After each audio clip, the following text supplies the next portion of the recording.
네, 반갑습니다. 오늘은 성경 공부 5일차가 되겠습니다.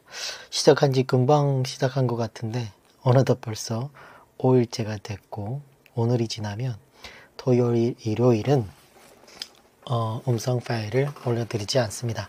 그래서 지난 녹음 파일들 중에 못 들었던 부분이 있거나 아니면 빼놓으신 부분들이 있으면 토요일, 일요일 날 진도 빼먹지 말고 남은 부분을 꼭 들어주셨으면 좋겠습니다. 다음 주도 또 월요일부터 금요일까지 이렇게 이어서 계속해서 녹음 파일을 올려드리니까 진도가 좀 떨어지면 전에도 얘기했던 것처럼 부담스러워서 주말이라도 빼놓지 않고 보충해서 들으면 좋겠습니다. 창세기죠. 계속해서 이어서 진행해 보도록 하겠습니다. 기도하겠습니다. 우리의 구원자 되신 하나님, 감사를 드립니다. 아버지께서 우리의 마음을 지켜주셨고 푸른 초장과 쉴만한 물가로 인도해 주셔서 아버지의 진리의 말씀을 들을 수 있는 귀한 시간을 허락해 주심에 감사를 드립니다. 주님, 우리가 그동안 바쁜 일상 속에 살아가다 보니 하나님의 말씀을 이렇게 진국으로 들을 수 있었던 교회가 너무도 적었습니다. 어쩌면 우리가 바쁘다는 핑계로, 우리가 장가들었다는 이유로, 소와 밭을 샀다는 이유로, 어쩌면 또 아버지 어머니를 장사해야 된다는 이유로 아버지의 초청에 응하지 않고 핑계를 대고 살아왔는지 다시 한번 회역해보고 생각해봅니다. 부디 우리 지난 과거를 용서해 주시고 이 시간부터 우리의 마음을 지켜주셔서 끝까지 하나님 말씀에 귀 기울일 수 있는 저희들이 되게 도와주시옵소서. 하나님의 그 말씀의 은혜 안에서 진정 우리가 새롭게 태어나기를 원하고, 또 우리가 하나님의 그 말씀을 듣고 기쁨과 평화와 즐거움으로 하나님 앞에 다시 나아가는 저희들이 되게 도와주시옵소서. 모든 것을 주님께 감사드리며 예수님 이름으로 기도드립니다. 아멘. 오늘은 9장이죠. 9장부터 이어서 보도록 하겠습니다. 9장 1절. 하나님이 노아와 그 아들들에게 복을 주시며 그들에게 이르시되 생육하고 번성하여 땅에 충만하라. 생육하고 번성하여 땅에 충만하라 밑줄 치고 별표하면 좋습니다. 여기에 노아의 새로운 세상의 시조죠. 노아가 지금 새로운 세상의 시조가 되었습니다. 첫 번째가 아담이었다면 제2의 아담과 같은 사람이 바로 노아가 된 거죠. 또 그들에게 복을 주시고 생육하고 번성하라고 하셨습니다. 어쩌면 처음과 똑같은 명령을 하신 것이죠. 그러므로 우리 기독교인들은 하나님의 말씀에 순종함에 살면 하나님께서 우리에게 자자대대 손손 책임 주실 것이라는 믿음을 가지고 생육하고 번성해야 됩니다. 어쩌면 이것만이 또 오늘날 한국교회의 위기를 극복할 수 있는 유일한 방법이 아닐까도 생각을 해보는데, 왜냐하면 지금은 전도가 잘 되지 않는 시대예요. 한국교회가 어떻게 살아날 수 있는지 고민해보면 어떻게 보면 이 방법밖에 없지 않을까. 정말 그리스도인들이 이 세를 많이 낳아서 낳는 게 중요한 게 아니라 또 그만큼 하나님 말씀으로 잘 가르쳐서 정말 하나님 있으실 만한 자녀들로 키워서 그렇게 해야 어쩌면 한국교회가 다시 살아나지 않을까. 왜냐하면 지금은 배도의 시계로 이미 접어들었어요. 이미 한국 사회에는 성경을 가르치고 있지 않기 때문에 한국교회가 유지가 되려면 기독교인들이 자식을 많이 낳아야 됩니다. 자식을 많이 낳아야 되는데 중요한 거는 아까도 얘기했지만 하나님 말씀으로, 성경으로 잘 가르쳐야 됩니다. 3절. 모든 산 동물은 너희 먹을 것이 될지라 채소같이 내가 이것을 다 너희에게 주노라. 4절. 그러나 고기를 그 생명되는 핏째 먹지 말 것이니라. 하나님께서 고기를 채소같이 허락하셨습니다. 이제는 고기를 먹을 수밖에 없는데, 그러나 뭐라고요? 반드시 피를 빼고 먹으라고 얘기했습니다. 우리가 고기를 먹을지라도 정말 물에 오랫동안 담궈서 피를 빼고 먹어야 된다는 사실, 이런 성경 말씀에 나와 있습니다. 그러면 왜 하나님께서 동물을 허락하셨을까? 네, 그들이 방주에서 나왔을 때에 가장 시급했던 문제가 아마 식량 문제가 아니었나. 그 전에 비축했던 식량은 이미 뭐 다 떨어져 가고 홍수로 인해 가지고서 뭐 땅에는 뭐 더 이상 먹을 것이 아무것도 없는 그런 어려운 상황이다 보니까 그때 하나님께서 어쩔 수 없이 방주에 있는 정결한 짐승 가운데서 잡아먹도록 허락하셨다는 겁니다. 그들은 암수 7쌍이었으니까 뭐 여유가 있었죠. 그리고 이스라엘이 출애굽한 이후에 시내산에서 언약을 맺으면서 레위기라는 말씀을 주실 때에 레위기 11장에서는 먹기는 먹되 이러이러한 원리를 따져서 먹으라고 합니다. 그러므로 우리는 이러한 전체적인 맥락을 살펴보면 오늘날 우리가 하나님의 백성으로 음식을 어떻게 가려서 먹어야 하는지 그 원리와 하나님 아버지의 마음을 이해할 수 있어야 된다는 거예요. 그래서 레위기를 보면 먹지 말라는 음식들이 너무 많아요. 이렇게 생각하면 됩니다. 먹지 말라 한다고 해서 뭐 율법 주의네 뭐 이런 얘기를 하는데 그게 아니고 그걸 먹는다고 해서 지옥 가는 게 아니에요. 다시 얘기하지만 뭐 돼지고기를 먹는다고 해서 지옥을 가는 게 아니에요. 개고기를 먹는다고 해서 지옥을 못 가는 게 아니에요. 오늘날은 예수 그리스도로 우리가 십자가의 보혈의 피로 천국을 가는 거기 때문에 먹는 음식이랑은 상관없습니다. 그러나 은혜는 구원은 은혜로 받는다고 했죠. 이미 구원받은 백성들이 어떻게 살아야 되느냐라는 법으로 주신 법이 레위기입니다. 그래서 먹는 게 구약에는 뭐 그렇게 너희 백성에서 끊어줄지라 뭐 이런 얘기를 했지만 결국에는 오늘날 시대는 구원은 예수님하고 관계있지 먹는 거랑 상관없어요. 근데 그런 음식을 먹으면 건강이 안 좋아진다는 거예요. 제가 전에도 얘기했었죠. 하나님께서 우리 인체를 창조했기 때문에 어떤 음식을 먹어야 되는지를 누구보다도 잘 알아요. 어떤 음식을 먹어야 우리 몸이 건강한지를 현대 과학자 의사들보다도 더 잘 알아요. 그러면 여기서 하나님이 우리를 사랑한다는 그 사랑이 느껴지시면 자식에게 좋은 거 먹이고 싶지 않겠습니까? 자식에게 건강한 음식 먹이고 싶지 않겠습니까? 오늘날도 타락한 인간도 자기 자식에게 유기농으로 따져서 먹일지언정 하나님은 어떻게 하냐는 거죠. 그래서 그런 관점에서 이 음식을 먹지 말라 먹으라 하는 것을 이해해야 된다는 거예요. 그래서 오늘 아까도 얘기했지만 어떤 것을 가려야 먹어야 되는지 그 원리와 그 아버지의 마음을 이해할 수 있어야 된다는 거예요. 예. 우리 취지가 뭐예요? 하나님의 심정을 알아가자 라는 취지 아닙니까? 그래서 그런 것도 이런 개념으로 봐야 된다. 9장 11절 내가 너희와 언약을 세우리니 다시는 모든 생물을 홍수로 멸하지 아니할 것이라. 땅을 멸할 홍수가 다시 있지 아니하리라. 앞으로 홍수 심판은 없다는 얘기예요. 지역적인 홍수는 있을 수는 있지만 전 지구, 범지구적인 홍수 심판은 앞으로 없다는 얘기예요. 그러나 요한계시록을 보면 앞으로는 불심판이 기다리고 있다고 합니다. 요한계시록 18장에 나오죠. 그래서 물로 심판을 하지 않지만 이제는 불로 심판을 하게 될 것이라는 거예요. 먼 미래에는. 9장 12절 하나님이 이르시되 내가 나와 너희와 및 너희와 함께하는 모든 생물 사이에 대대로 영원히 세우는 언약의 증거는 이것이니라. 13절 내가 내 무지개를 구름 속에 두었나니 이것이 나와 세상 사이의 언약의 증거니라. 그러니까 무지개를 구름 사이에 두어가지고 언약의 증거가 되게 하셨다는 거예요. 그러니까 뭐냐면 옛날 사람들이 비만 좀 오면 하나님이 또 노하지 않았나? 하나님이 또 우리를 진멸하려고 그러나? 멸절하려고 그러냐 하면서 굉장히 겁을 먹었다는 거예요. 그래서 하나님께서 이제 다시는 물로 너희를 심판하지 않는다. 그러면서 증거가 뭐다? 비 온 뒤에 구름 속에 두었던 무지개라는 겁니다. 28절, 9장 28절 홍수 후에 노아가 350년을 살았고 그의 나이가 950세가 되어 죽었더라. 자, 이제 10장, 11장 넘어갈 텐데 이제 네 번째 사건으로 민족의 분산으로 갑니다. 근데 창세기 10장과 11장에 민족의 분산이 나오는데 이것은 민족의 분산의 초기 단계예요.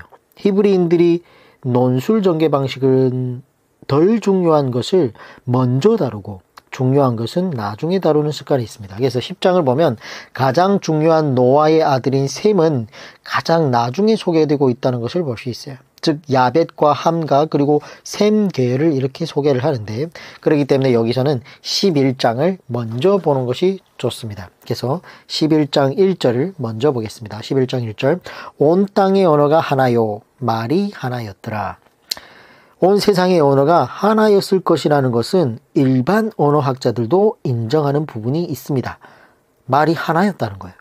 하나의 언어를 사용하는 노아의 자손들이 터키 동부 아라랏산에 걸리게 되고 방주 아래 지옥으로 내려오면서 그들이 생육하고 번성하게 되었죠. 결국은 그들이 어디로 오게 되느냐면 11장 2절에 이에 그들이 동방으로 옮기다가 시날 평지를 만나 거기 거류하며, 그리고 그들이 동방으로 옮기다가 시날 평지를 만나서 거기에서 머물게 되었다는 거예요. 이 시날 평지는 바벨이고 메소포타미아 문명의 발상지이고 유프라테스 강의 하류로 오늘날 이라크 남부 지역을 말합니다. 그들이 동쪽으로 오다가 바로 이 시날 평지에 머물렀다는 건데, 그들이 시날 평지에 머물면서 한 일이 뭐냐? 3절에 보면 서로 말하되 자 벽돌을 만들어 견고히 굽자 하고 이에 벽돌로 돌을 대신하여 역청으로 진흙을 대신하고, 그러니까 시날 평지에는 돌이 없어가지고 흙으로 벽돌을 만들었다는 얘기죠. 그리고 역청은 나무, 진액 아니면 석유, 아스팔트 이런 만들 때 쓰는 그걸 말하는 건데, 의견이 분분합니다. 나무의 진액이라 하는 분도 있고, 석유라고 하는 분도 있고. 그런데 접착제를 가지고 빌딩을 만들기 시작했다는 거예요. 탑을 만들기 시작했다는 거예요. 그걸 진액이나 그런 석청 같은 거를, 역청, 석유 찌꺼기 이런 걸 갖고.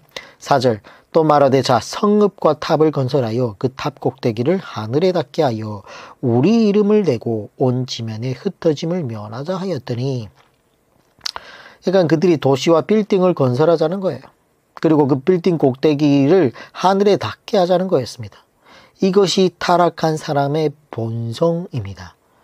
타락한 사람은 하나님과 같이 되고 싶어 하기 때문인 거예요. 그래서 그들은 빌딩을, 탑을 만들어 하늘에 닿게 하겠다는 것인데, 인간의 교만이 묻어나오고 있는 거죠. 사람들이 자기들의 이름을 내고자 하는 것은 명예욕을 말합니다. 예를 들어 한 자리에 모이려고 하는 것. 도시 문화가 거의 그렇죠.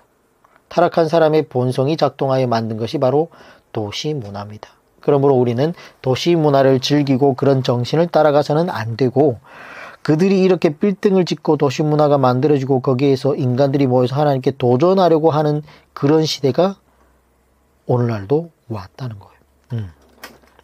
11장 5절, 여호와께서 사람들이 건설하는 그 성읍과 탑을 보려고 내려오셨더니, 11장 6절, 여호와께서 이르되 이 무리가 한 족속이요 언어도 하나이므로 이같이 시작하였으니 이후로는 그 하고자 하는 일을 막을 수 없으리로다.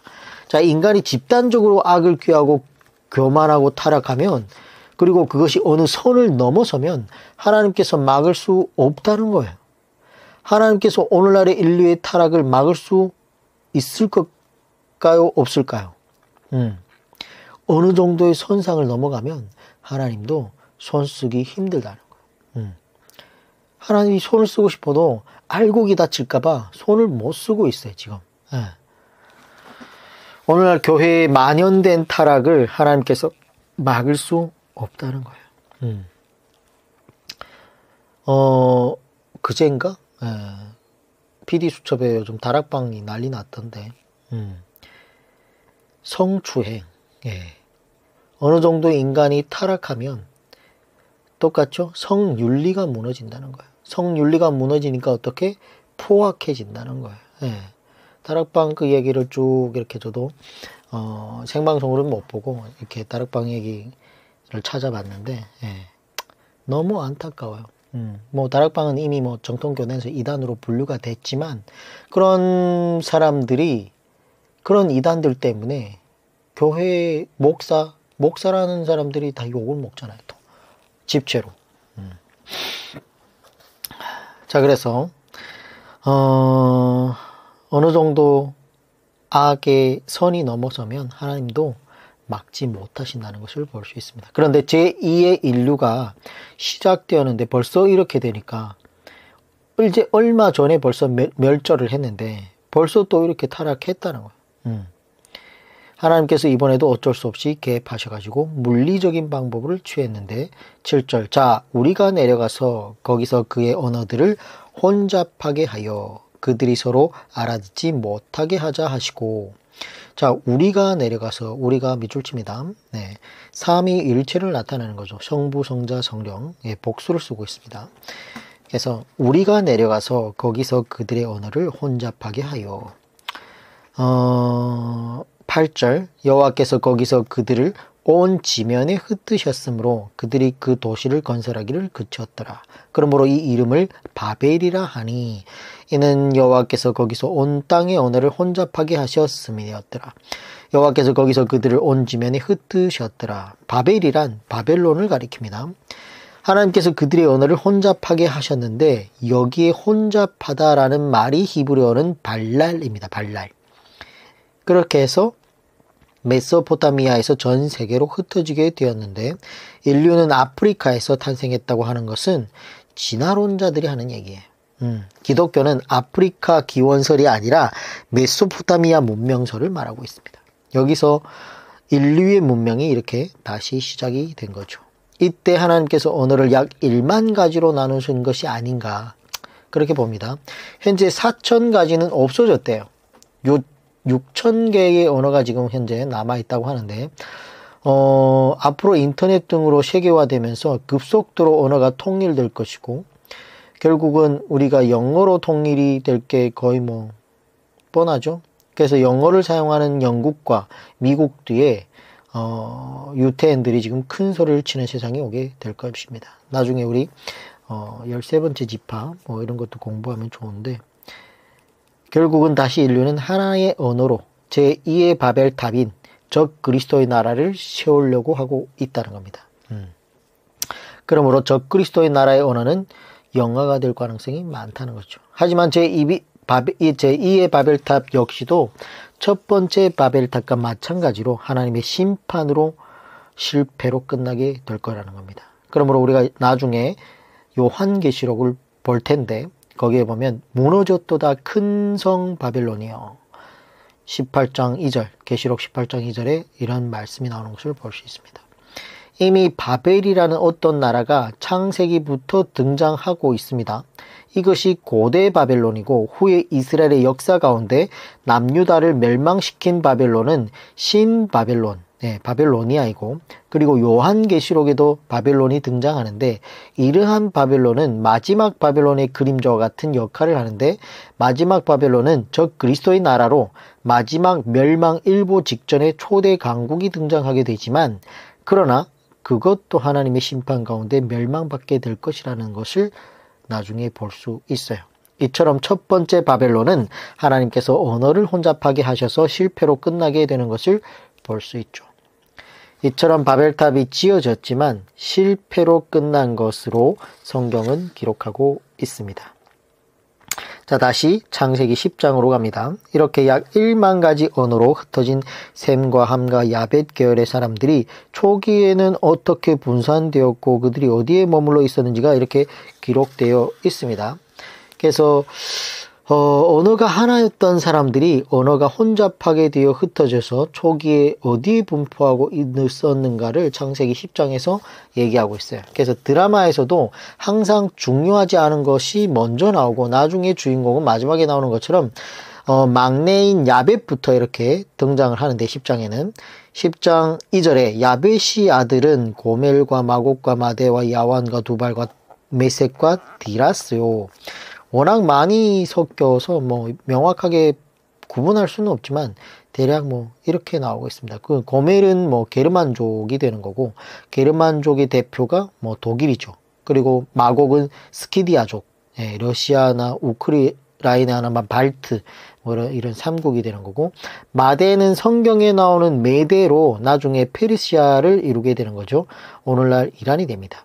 야와는 헬라인으로 로마, 그리스인들이죠. 두발은 사라지게 되고 그들은 흔적이 없어요. 예, 그리고 메색은 가파도키아, 디라스, 루마니아, 불가리아, 트라키아로 이렇게 백인 계열을 주로 형성하게 되고 이렇게 백인들이 분포되어 있습니다. 주로 방향이 북쪽 아니면 서쪽으로 이렇게 자리를 잡고 있습니다.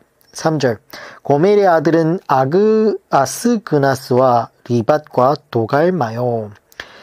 야벳의 첫째 아들이 고멜이고 고멜의 셋째 아들이 도갈마입니다. 그러면 이 도갈마가 왜 중요한가? 바로 이 도갈마에서 아수케나지 유대인들이 나옵니다. 아수케나지 유대인들이라는 건 뭐냐면 독일계 유대인.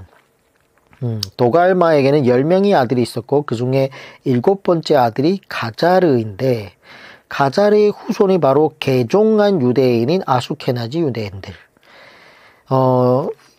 유대인들이 오늘날 미국과 영국 뒤에 숨어가지고 그림자 정부 역할을 하고 있고 그리고 다국적 기업의 CEO와 회장 역할을 지금 하고 있습니다. 그래서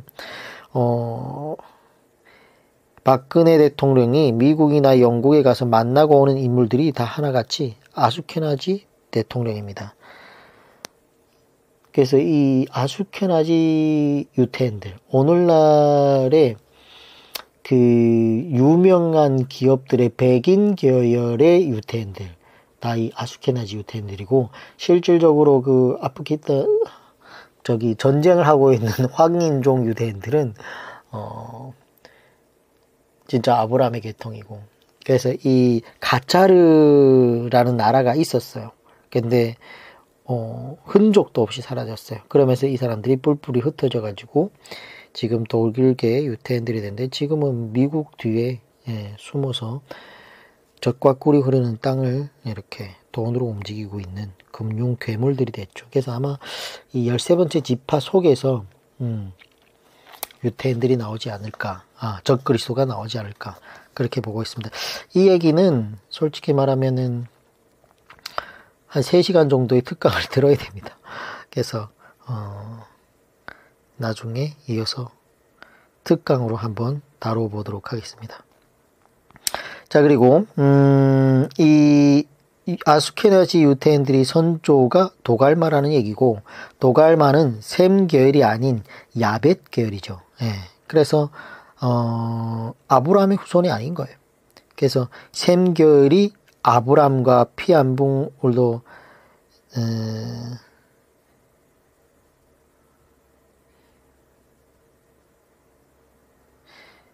그 아브람하고는 이렇게 상관이 없는 사람들이죠. 이 사람들은.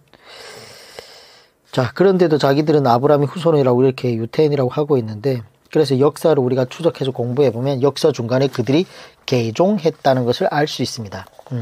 그들이 개종자 유태인이 되어가지고 오늘날 유대인의 90%를 지금 차지를 하고 있는데, 그거 하나만 얘기할게요. 카자르란 나라가 예전에 있었는데, 지기스칸 때에 그 나라가 멸망을 했어요. 근데 이 나라가, 뭐냐면, 주변에 이슬람 국가도 있었고, 기독교권도 있었고, 유태교도 있었는데, 그 주변 국가들에게 핍박을 받았던 거예요. 너희도 좀 종교를 하나 받아들여야지 않겠니? 해가지고, 이 카자르 왕이, 그러면 너희들이 한번 들어와가지고 너희 종교의 장점을 한번 얘기해봐라. 이래가지고 다 들어왔는데, 이슬람 국가도 뭐 좋다고 얘기하고, 뭐 기독교 국가도 좋다고 얘기를 했지만, 그 유태인들이, 디아스포라 해가지고 다 흩어져 있다 보니까 그 카자르 나라에 살고 있었어요. 유태인들이. 그러니까 언어가 너무 잘 통하잖아요. 카자르 사람들하고. 그래가지고 얘기를 하는 게, 이슬람도 좋고 기독교도 좋은데 다 우리 유태인에서 뻗어가 나간 종교다. 그래서 우리 너희가 이슬람 국가를 받으면 뭐 기독교가 좋아 안 할 거고, 기독교 국가 종교를 받으면 이슬람 국가가 좋아하지 않으니까 우리 유태 종교를 받아라. 그래 너희 이 종교를 삼아라 해가지고 그때 개종을 한 겁니다.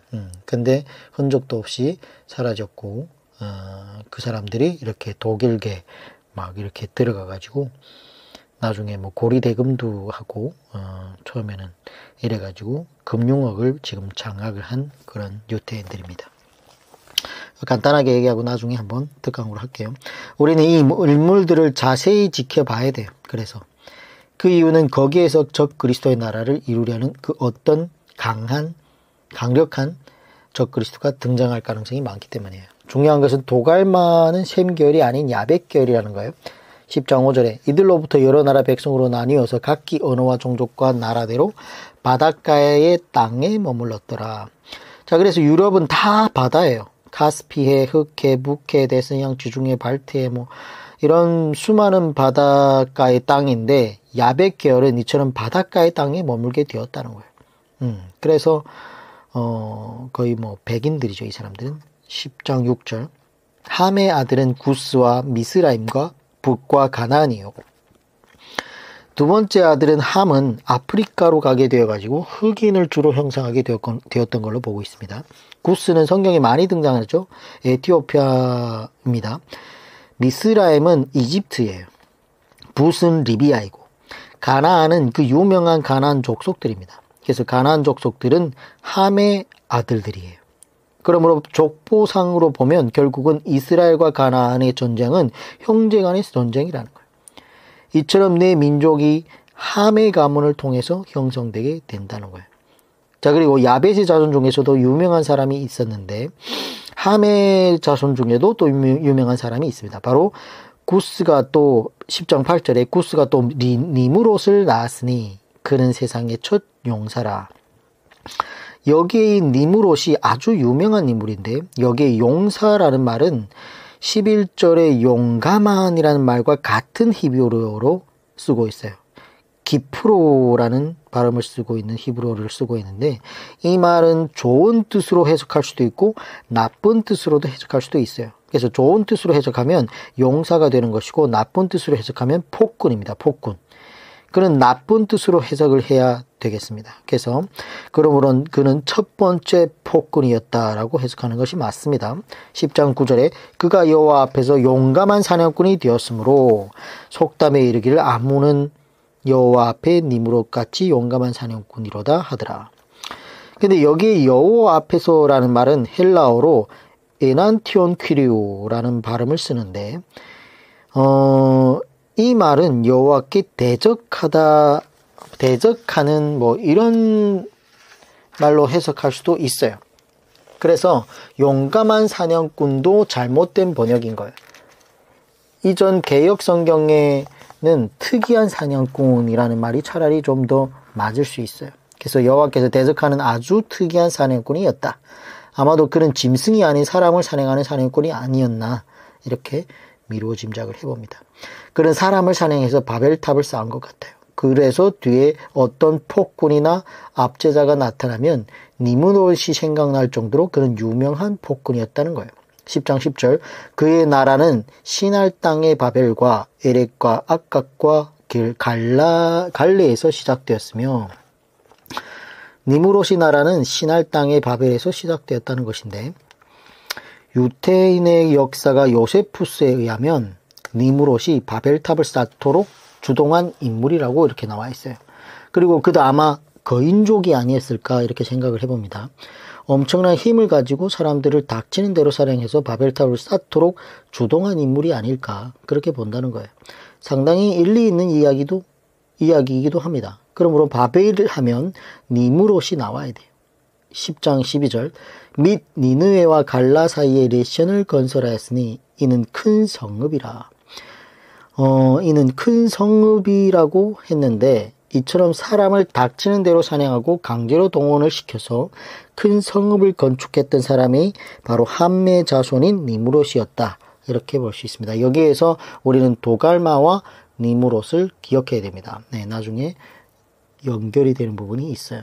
10장 14절 바드루심과 가슬루힘과 갑도림을 낳았더라. 가슬루힘에게서 블레셋이 나왔어요. 그래서 블레셋도 함의 계열입니다. 이러한 부분을 봐야 이스라엘의 역사가 면밀하게 보이는 거예요. 이처럼 함의 초기 분포도가 나오고 20절을 보면 이들은 함의 자손이라 각기 족속과 언어와 지방과 나라대로였더라. 그들이 주로 아프리카 방면으로 초기 분포되었다는 것을 창세기 10장을 통해서 알 수 있습니다. 이제 주인공인 셈 계열을 보면 12절 여기서부터 아브라함과 다윗의 자손이 나오고 이 계열을 통해서 예수 그리스도도 탄생하는 것이에요. 이제부터는 야벳과 함 계열을 제쳐놓고 셈 계열을 붙잡고 요한계시록까지 가는 거예요. 이처럼 셈 계열의 이야기가 요한계시록까지 진행되는 것을 볼 수 있어요. 10장 21절 셈은 에벨 온 자손의 조상이요 야벳의 형이라 그에게도 자네가 출생하였으니 셈이 나오면서 왜 갑자기 에벨이 나오냐면 좀 독특하지 않습니까?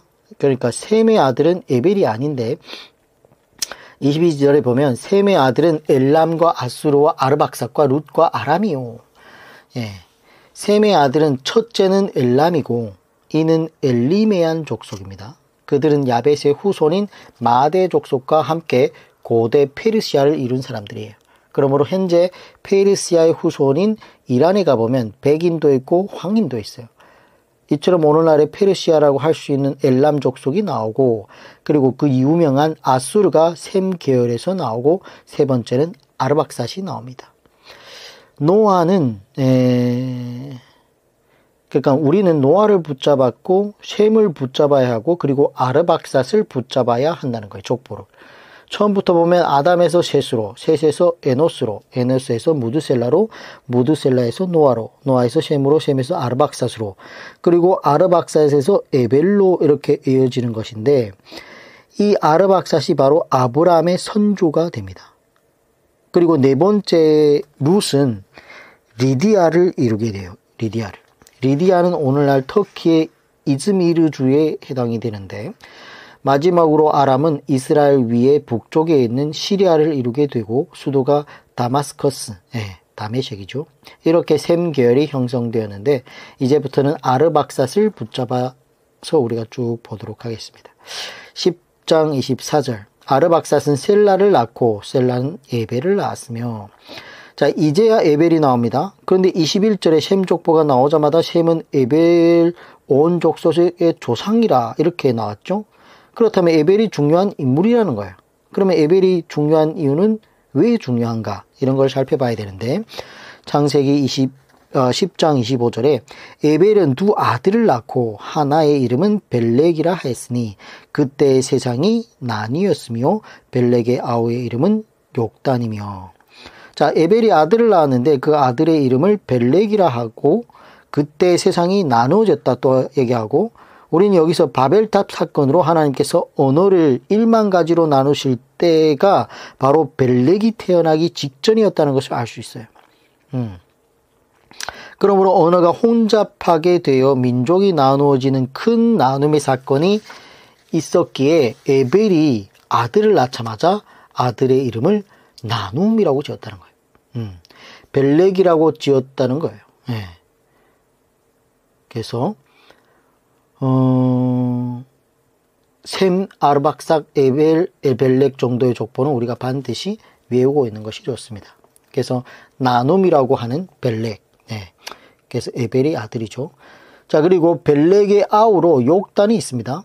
이 욕단의 단자가 단군의 단자가 아닐까. 그래서 뭐 어떤 분들은 이 한민족, 대한민국의 욕단의 후손이 아닌가 이렇게 보는 분들도 있습니다. 분명한 것은 셈 계열 중에 어떠한 사람이 자기의 언어를 가지고 있는 소수의 무리들과 함께 계속해서 동쪽으로 온 인물이 있는데 우리 한반도의 한 민족을 이룬 때가 대략 BC 2330년이라고 이렇게 얘기를 하면 그 연도가 어느 정도 맞아 떨어진다는 거예요. 다시 말하면 하나님께서 벨렉 때의 언어를 혼잡하게 해가지고 셈 계열 중에 그 누군가가 계속해서 동쪽으로 왔다가 땅끝 한반도에 이르게 되어가지고 이 땅 한반도에 나라를 건국하게 된 것이 아닌가 이렇게 본다는 거예요. 그 연도가 2330년경이면 거의 딱 맞아 떨어진다는 거예요. 아브라함은 BC 2000년경 사람이죠. 그래서 아브라함보다 약 300년 전에 한 인물이 한반도까지 온 게 아닌가 그렇게 미루어 짐작을 해봅니다. 이런 거는 믿거나 말겁니다. 중요하지 않습니다. 그래서 그렇게 그냥 추측해보는 거지 뭐 증거는 하나도 없어요. 그래서 한국 사람들의 선조가 누구냐? 셈 계열의 황인종 해가지고 이렇게 보면 욕단이 아닌가. 그래서 이 욕단의 단자가 단군의 단자 아닌가. 뭐 이렇게 추측하는 분들이 있다는 겁니다. 창세기 10장 30절 그들이 거주하는 곳은 메세아에서부터 스발로 가는 길의 동쪽 산이었더라. 자, 이처럼 욕단의 후손들 그리고 셈 계열의 후손들 가운데에서 동쪽으로 간 사람들이 있었다는 거예요.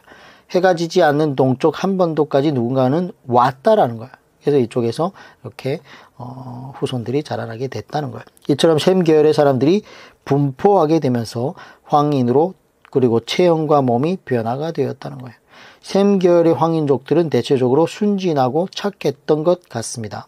네, 그래서 그들은 계속해서 나라를 이루지 못하고 땅을 빼앗기고 하면서 끊임없이 새로운 땅을 찾아 피난을 떠나면서 개척하게 된 게 아닌가.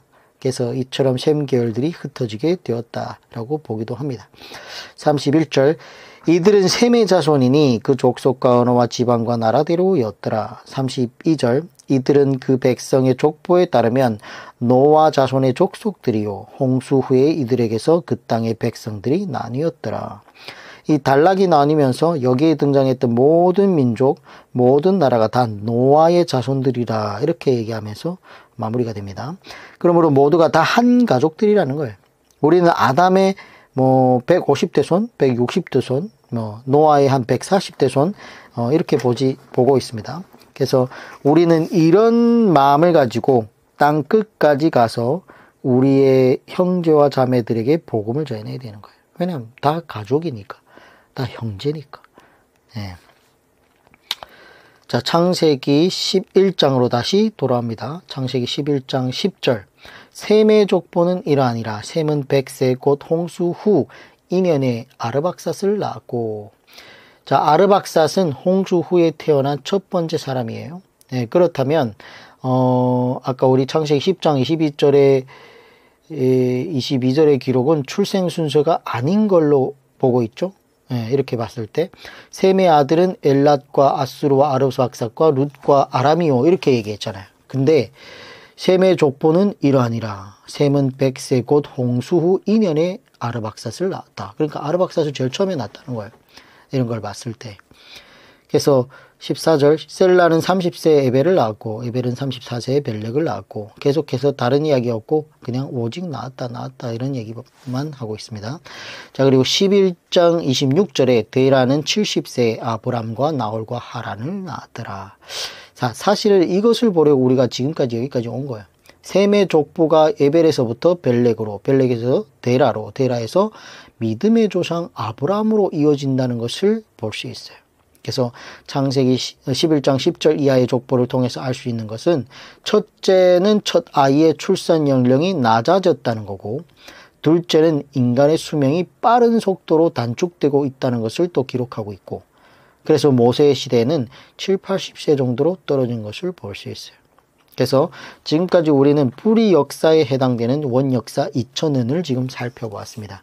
그 가운데 네 사건, 원역사의 네 사건이죠. 창조, 타락, 홍수와 심판, 그리고 민족의 분산에 대해서 이렇게 살펴보았습니다.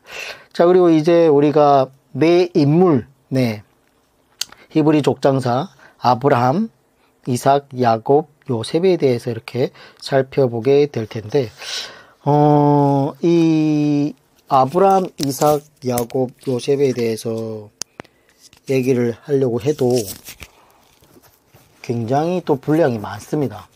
솔직히 아브라함만 얘기를 하려고 해도 뭐 거의 한 2시간 정도는 얘기를 해야 되는 건데 또 그러면 너무 길어지니까 또 워낙에 또 여러분들 아브라함에 대해서는 잘 아는 내용이다 보니까 그냥 팩트만 이렇게 몇 개 짚고 오늘은 아브라함까지 끝내고 마무리하도록 하겠습니다.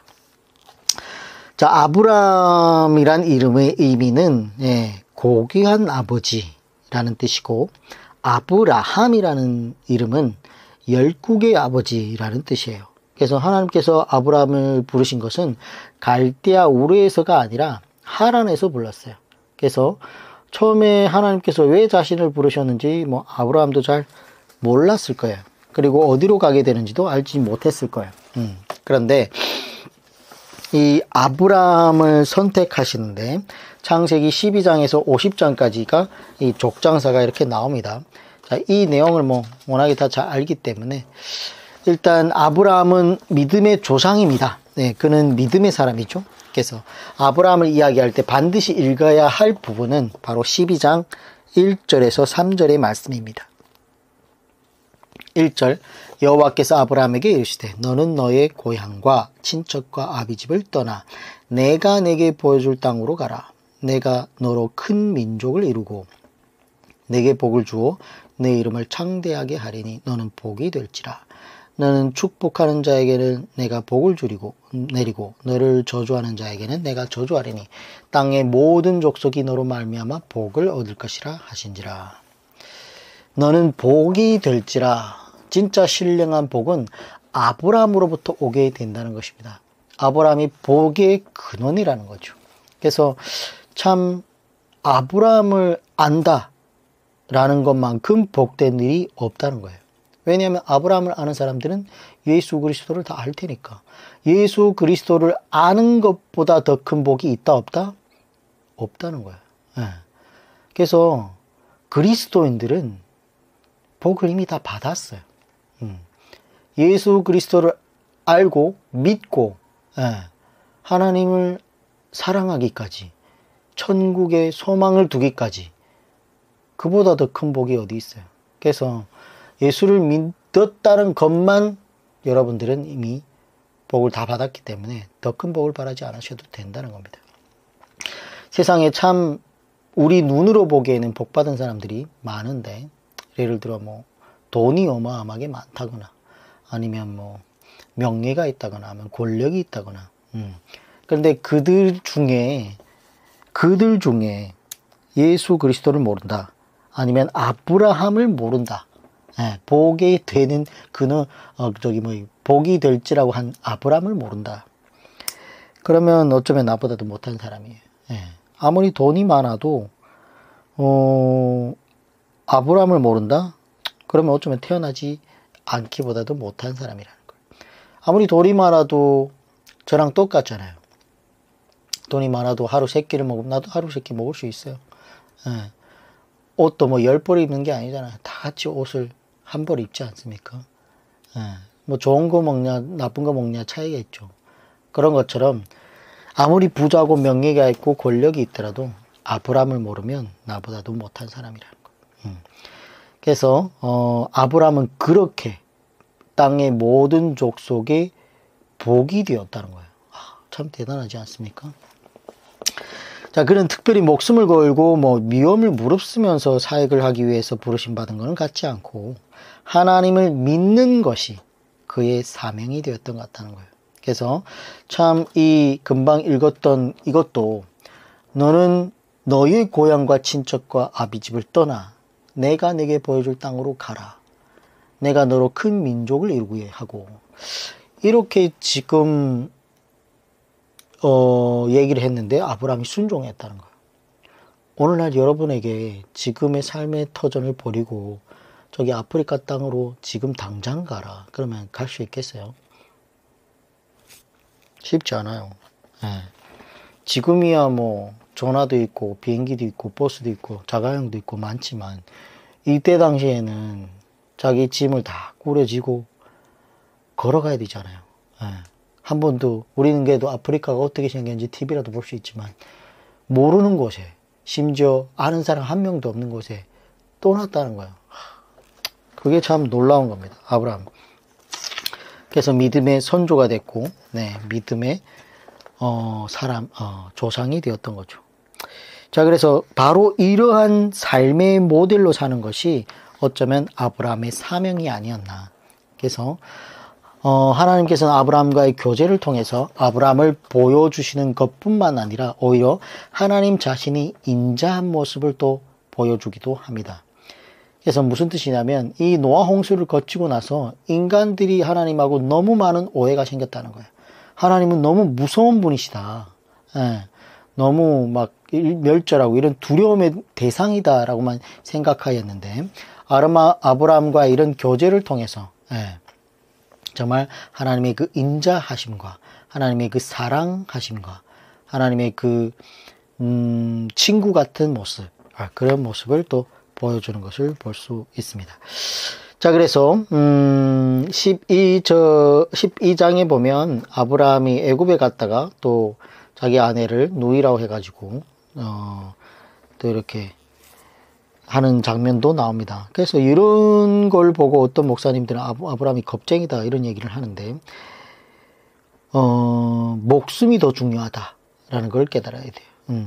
아무리 하나님이 이렇게 약속을 했는데 아내 때문에 목숨을 빼앗기면 안 되잖아요. 그때 당시에는 우리 인간이 타락했기 때문에 전에 우리 앞에도 봤지만 힘의 불균형으로 인해 가지고 아름다운 여자를 마구 자기 아내로 삼는 시대.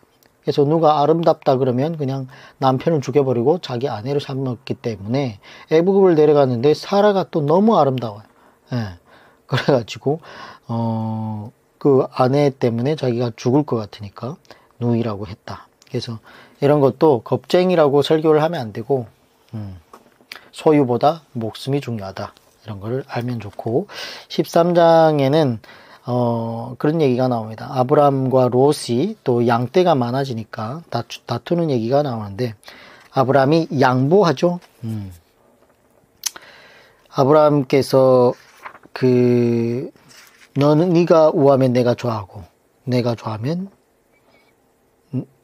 하겠다 이렇게 하는데 자기의 소유물로 인한 문제가 발생했을 때 양보하는 정신을 보여줍니다. 예, 아브라함은 양보하는 정신이 있었다는 거예요.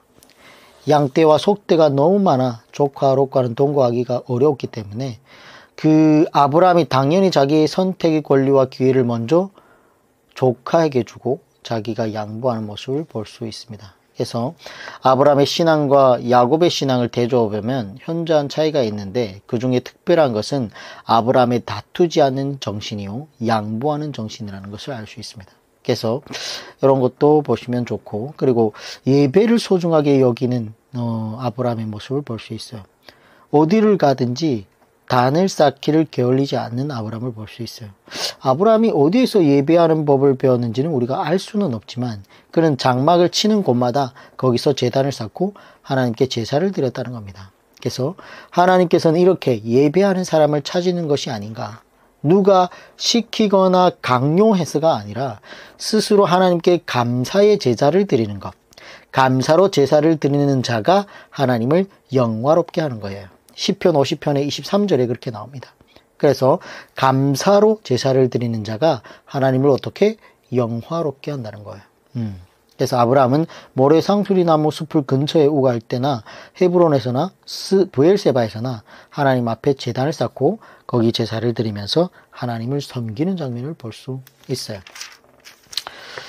자, 그리고 조카 롯이 또 14장에 보면 잡혀가죠. 네, 여러 왕들이 그돌라오메를 섬기다가 제23년에 배반을 했어요. 여러 왕들이.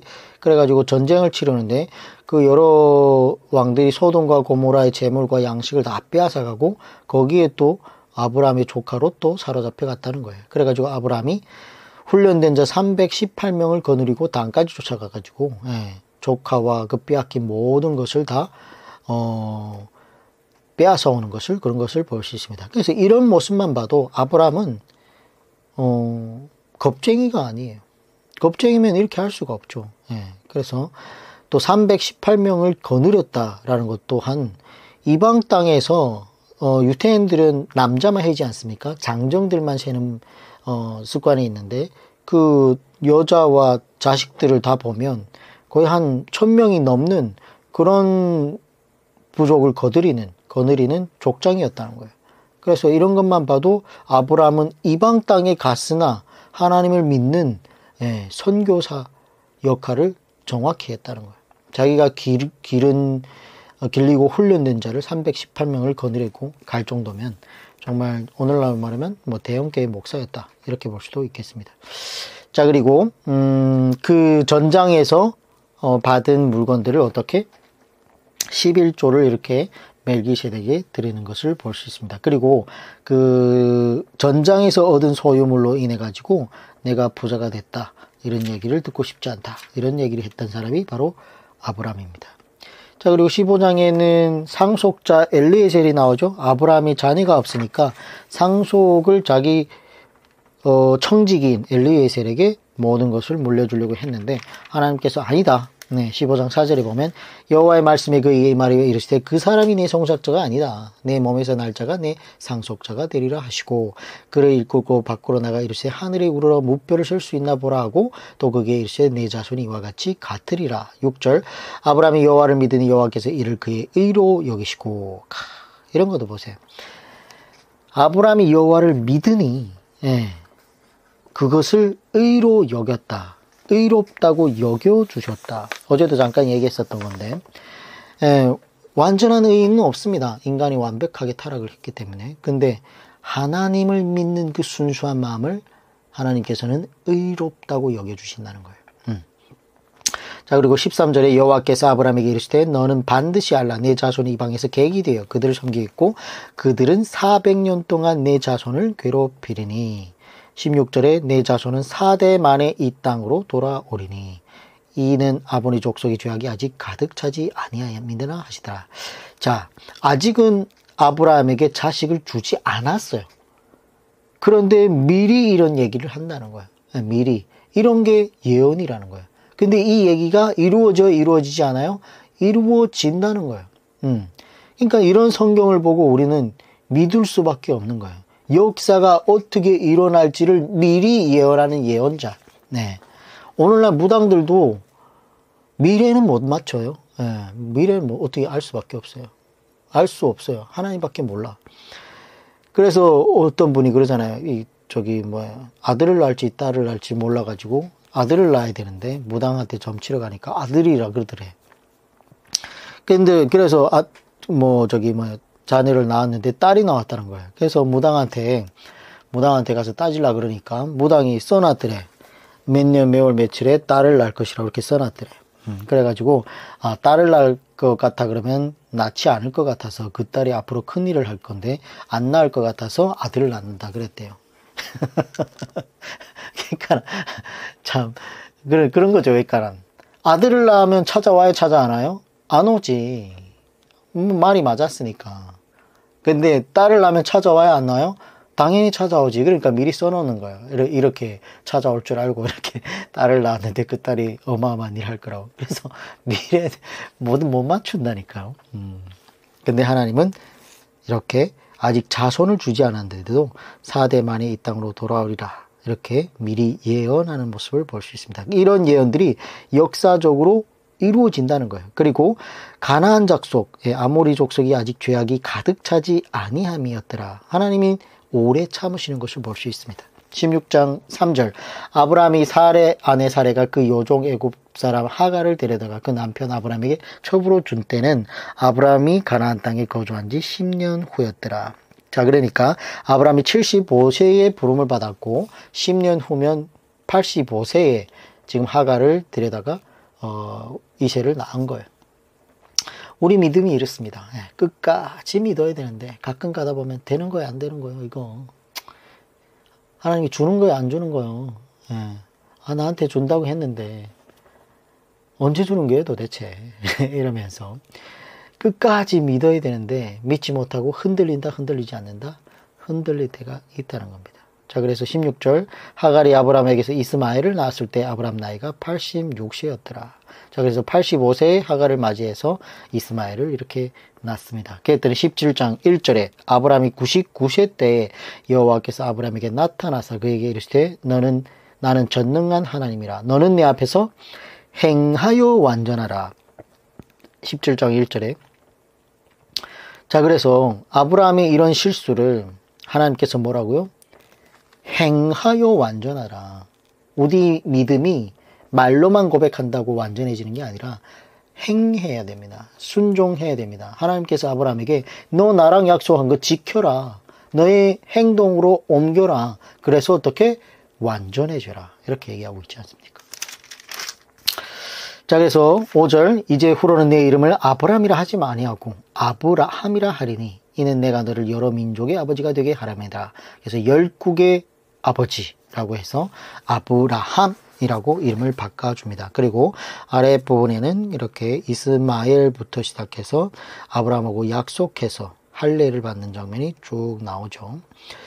자, 그리고 18장에는 아브라함이 천사를 영접하는 장면이 나옵니다. 그래서 천사를 만나가지고 천사가 아브라함에게 이삭을 낳을 거다 이렇게 얘기하는 모습이 나오고, 이 18장 22절 이하에는 그 천사들이 소돔으로 가가지고 소돔을 멸망시키는 장면이 나오는데, 아브라함이 끈질긴 기도를 통해서 의인이 50명이 있으면 어떡하겠습니까? 이렇게 40명이 있으면 어떡하겠습니까? 35명이 있으면 어떡하겠습니까? 이러면서 조카 롯을 위해서 마지막 10명까지 내려가는데 10명 밑으로는 더 못 내려가죠? 왜냐하면 그 10명 밑으로 내려가면 내 조카 저 안에 있는데 이 얘기를 해야 되니까. 아브라함도 낯이 있지. 거기까지 얘기를 못하지만 하나님께서 그 뜻을 알아요, 몰라? 네, 알아요. 그래서 소돔 고모라에서 롯 가족을 이렇게 구원해주는 장면이 나오는데, 결국 롯의 처는 어떻게 돌아보는 바람에 소돔 기운이 됐죠. 그래서 19장 5절에 보면 그런 얘기가 있습니다. 롯을 부르고 그에게 이르되 오늘 밤에 내게 온 사람들이 어디 있느냐, 이끌어내라, 우리가 그들을 상관하리라. 네, 여기에 상관하리다라는 얘기는 야다라는 말로 알다라는 뜻도 갖고 있는데, 성관계를 갖겠다 이런 뜻이에요. 그러니까 이 남자들이 천사들을 보고 너무 아름다우니까 우리가 저들을 성관계를 하겠다, 끌어내라, 동성연애를 하겠다 이런 얘기를 한 거예요. 어떻게든. 그러니까 어때? 소돔 고모라가 성윤리가 타락했다는 거예요. 성윤리가 무너졌다는 거예요. 그러더니 사람들이 포악해져서 어떻게 자기 마을에 들어온 손님들을 끌어다가 여럿이서 욕보겠다는 거야. 예.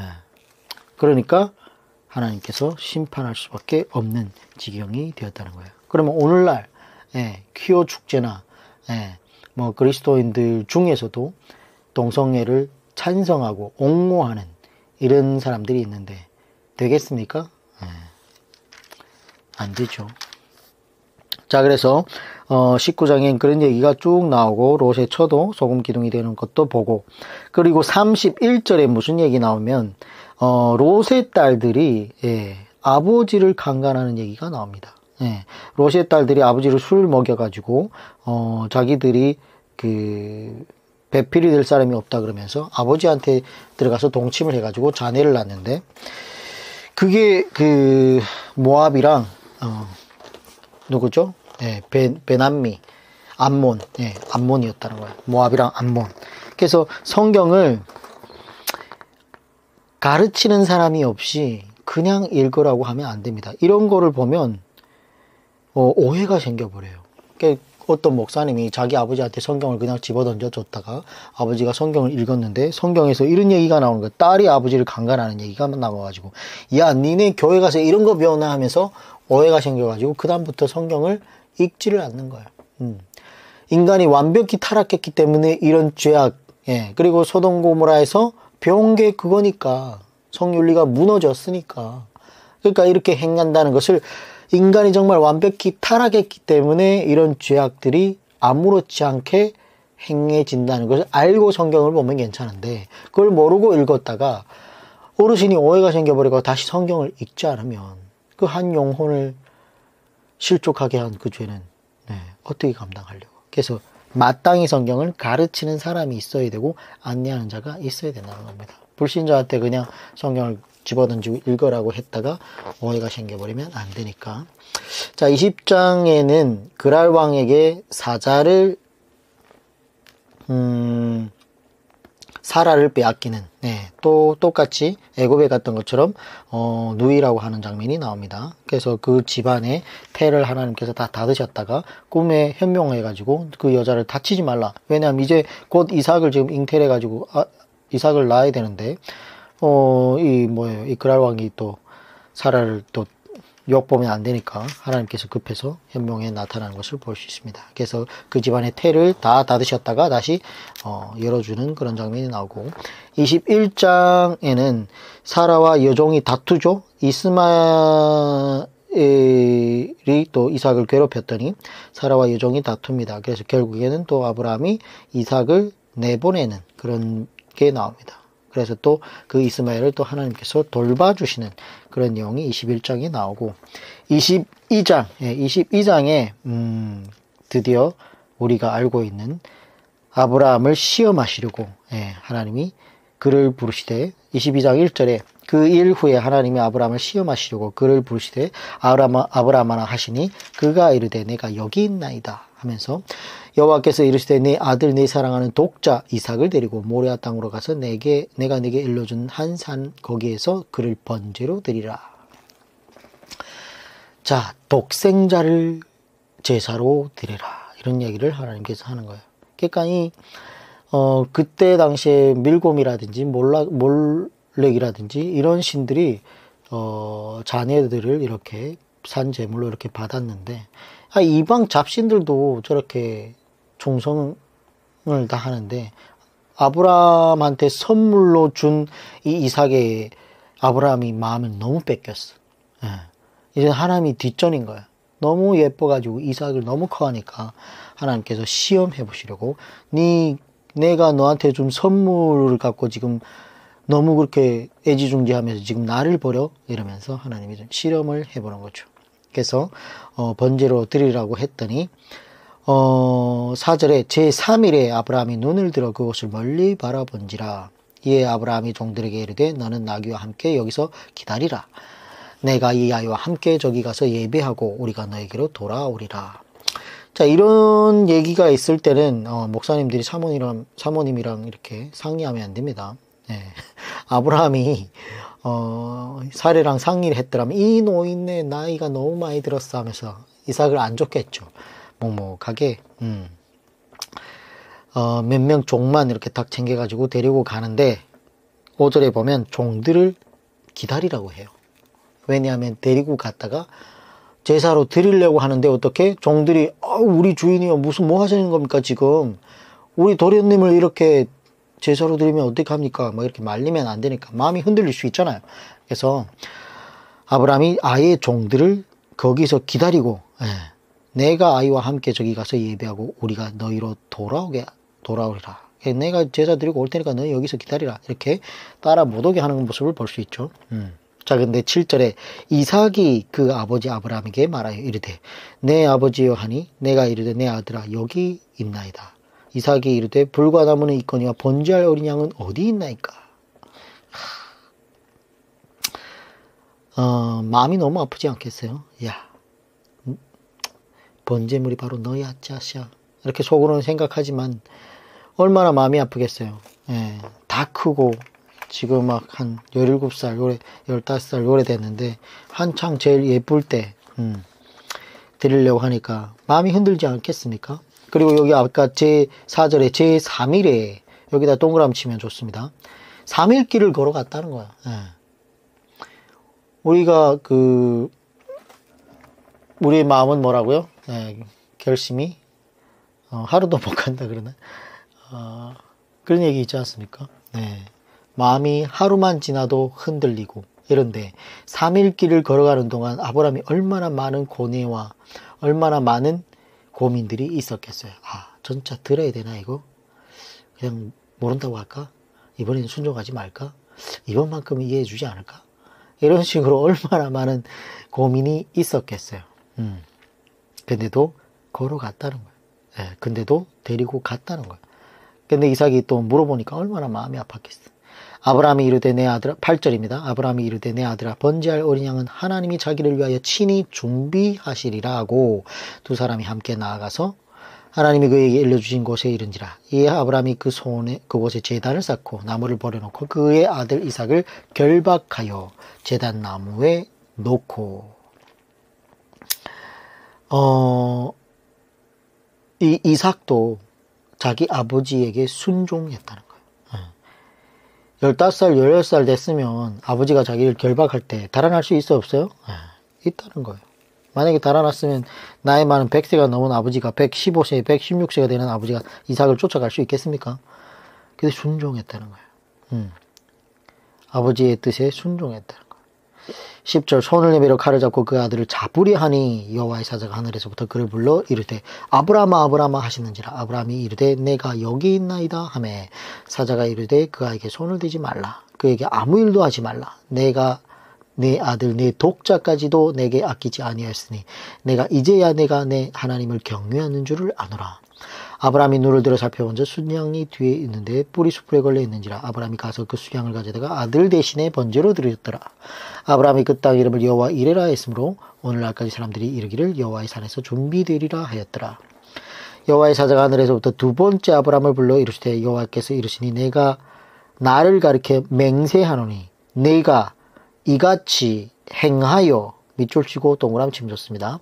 내가 이같이 행하여 내 아들 독자도 아끼지 아니하였은즉 내가 내게 큰 복을 주고 내 씨가 크게 번성하여 하늘의 별과 같고 바다의 모래가 같게 하리니 내 씨가 그 대적의 성문을 차지하리라.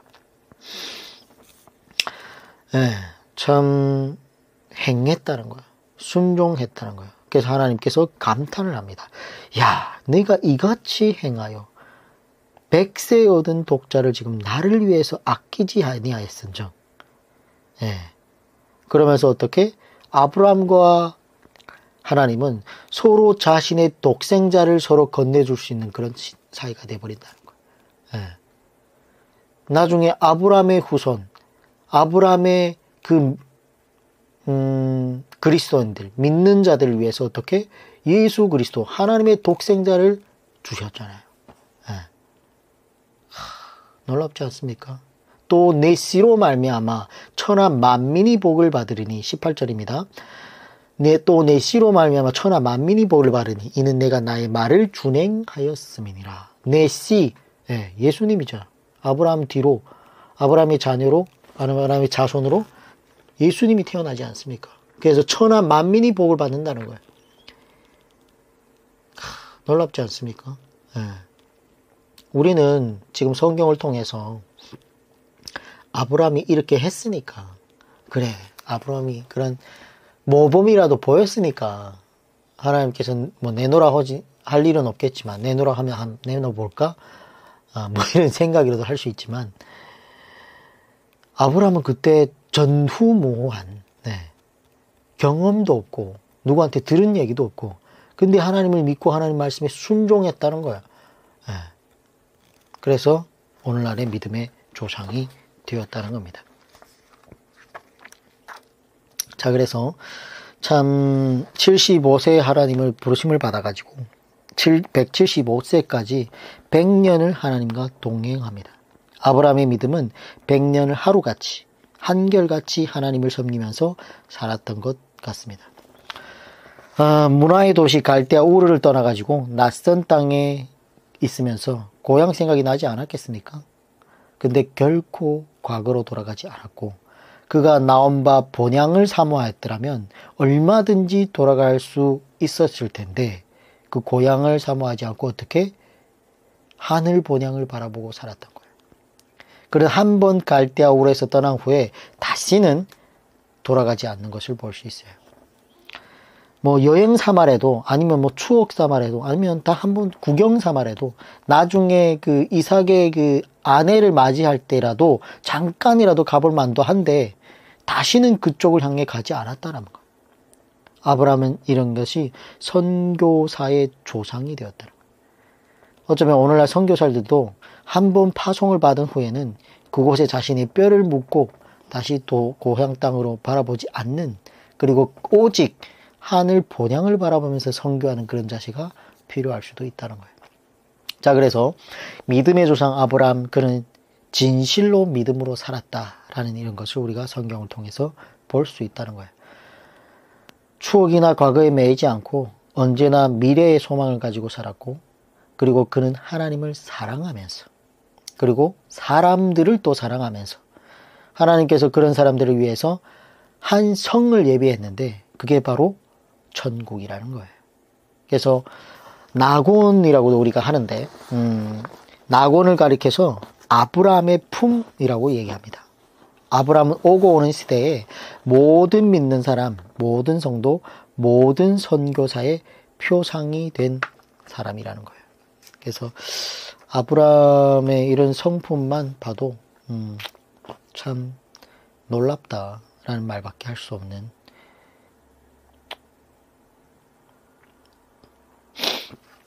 그래요. 23장, 24장 이렇게 쭉 보면 아는 내용들이니까 오늘은 여기까지 마무리를 하고, 잠깐만요. 네. 1시간이 넘었으니까 이걸로 마무리하겠습니다. 수고하셨습니다. 내일 뵙겠습니다.